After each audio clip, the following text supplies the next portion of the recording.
Chaque début d'année, on ressent cette envie de renouveau, une envie de recommencer, de repartir sur de nouvelles bases. Mais souvent, on se perd dans des résolutions impossibles à tenir. Cette fois, j'ai envie de faire les choses autrement. Et si cette année, on commençait par ranger sa vie, ranger ses pensées, ranger son intérieur pour tout simplement avancer avec un peu plus de clarté. Alors si toi aussi, tu ressens ce besoin de renouveau, cette envie d'alléger ta vie et ton esprit, sache que tu es au bon endroit.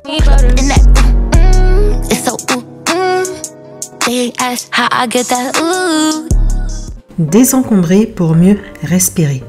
Tout commence par l'espace autour de nous. Un espace encombré, c'est un esprit encombré. Alors c'est le moment de ranger les décorations de Noël, de trier les placards du salon, de ranger tous ses vêtements, de ranger son appartement.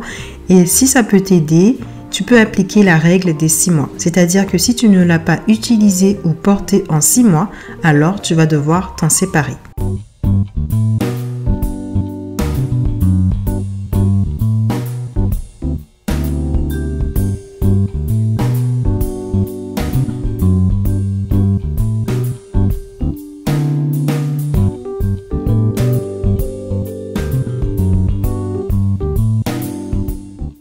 Organiser ses pensées et ses priorités. Bon, après l'espace vient l'esprit. Pour débuter cette année sur de bonnes bases, il est important de faire le point sur sa vie et ses objectifs. Attention, attention, attention. Il ne s'agit absolument pas de se fixer des objectifs surréalistes ou irréalisables. Soyez honnête avec vous-même et prenez le temps de réfléchir à ce qui est réellement important pour vous. C'est un exercice qui va vous permettre de voir plus loin et libérer le stress. Si vous souhaitez, vous pouvez réaliser des vision boards sur Pinterest ou sur Canva qui est gratuit. Et vous fixez des petits objectifs, soit des objectifs par mois ou soit des objectifs sur l'année. Personnellement, je préfère fonctionner par mois. Ça me permet d'être beaucoup plus productive.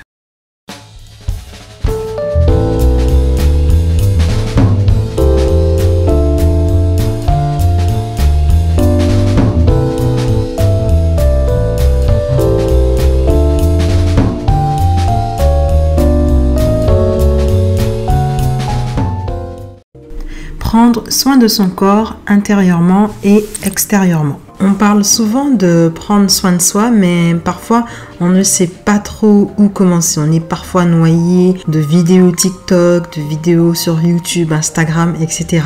Mais si je te disais que c'est beaucoup plus simple qu'on ne le pense. Tout commence par de petites habitudes, des choses toutes bêtes comme boire de l'eau ou apprendre à ralentir. Et en parlant d'eau, s'hydrater, c'est tellement basique qu'on oublie à quel point c'est vital. N'oublie pas que ton corps en aura toujours besoin. Pour avoir une belle peau par exemple, pour un changement physique, pour avoir de l'énergie.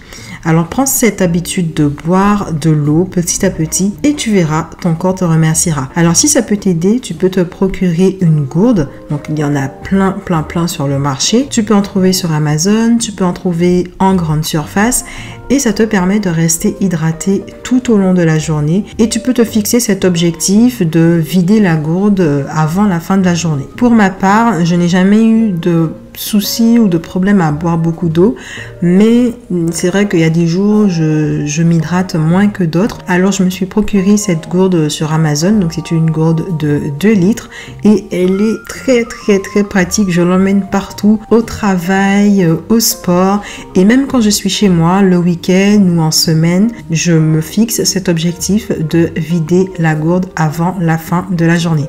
Alors si ça peut t'aider, je te mettrai le lien en barre de description. Ce n'est pas sponsorisé. Cette année, j'aimerais qu'on prenne un instant pour parler de quelque chose d'essentiel, notre santé mentale. Alors c'est vrai que c'est un sujet qui a été énormément abordé durant ces dernières années et sincèrement, je trouve que c'est quelque chose d'extraordinaire. Dans un monde qui bouge très vite, où tout va de plus en plus vite, c'est vrai qu'il est parfois facile de mettre nos émotions de côté, de croire qu'on doit tout affronter seul. Pourtant, prendre soin de sa santé mentale, c'est aussi prendre soin de sa vie. C'est se permettre aussi de ralentir, de respirer, de se demander si on va réellement bien. Prendre 5 minutes dans sa journée, donc vous n'avez pas besoin de booker une journée entière pour ça, juste 5 minutes dans votre journée pour respirer, pour mettre son téléphone en mode ne pas déranger, respirer profondément, juste apprécier l'instant présent. Ça paraît rien, c'est peut-être quelque chose de tout simple, tout bête, mais ça peut tout changer. Donc si tu le souhaites, tu peux marquer aussi ce que tu ressens dans un carnet. Juste le fait de poser des mots sur un papier, ça peut te libérer. Tu peux prendre quelques minutes par jour pour te connecter à tes émotions, partager tes pensées avec quelqu'un, prendre le temps pour toi, donc qu'il s'agisse d'une promenade, de lire un livre. Après, je peux comprendre que parfois nos problèmes sont tellement profonds que c'est pas juste lire un livre ou aller se promener qui changera grand chose.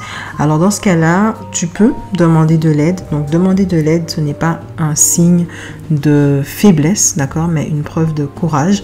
Parce que de nos jours, il y a des professionnels de santé qui peuvent nous aider à aller mieux. Alors n'hésite pas à consulter si tu en ressens le besoin.